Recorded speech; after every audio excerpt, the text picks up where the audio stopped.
Well, I appreciate the question.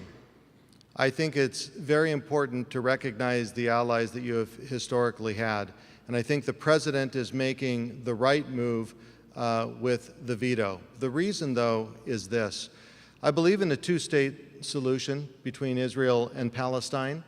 I think you can start with a negotiation around adopting the 1967 boundaries, but what cannot be done is to have an outside group impose a resolution on those two parties without both of them asking for it and accepting it. And that's why the United Nations action will not work, and I think the veto is smart, and that continued negotiation between the parties, like has historically been the process that the United States has engaged in, is the proper way to continue that discussion. As an absolute supporter of Israel and the Jewish state, and someone who has been to Israel to observe firsthand Israeli and Palestinian relations, I am absolutely convinced that there will never be a just and lasting peace in that region unless and until there is a two-state solution.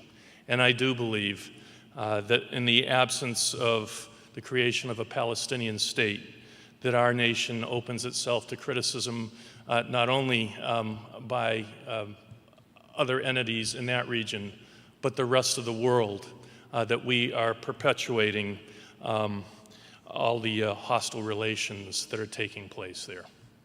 This country has been a strong supporter of Israel, and I believe it needs to continue to be a strong supporter of Israel. But I also believe in a two-state solution.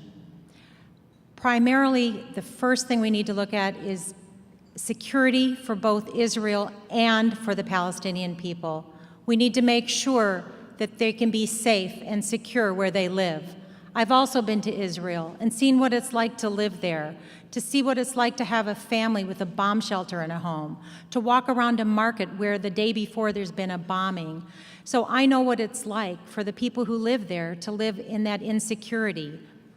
But I also know that any sort of peace will only come from relationship building within the country, between the Israelis and the Palestinians. Yes, the United States needs to continue to support Israel. We need to be a leader in facilitating those negotiations, but lasting peace will only come from within the country.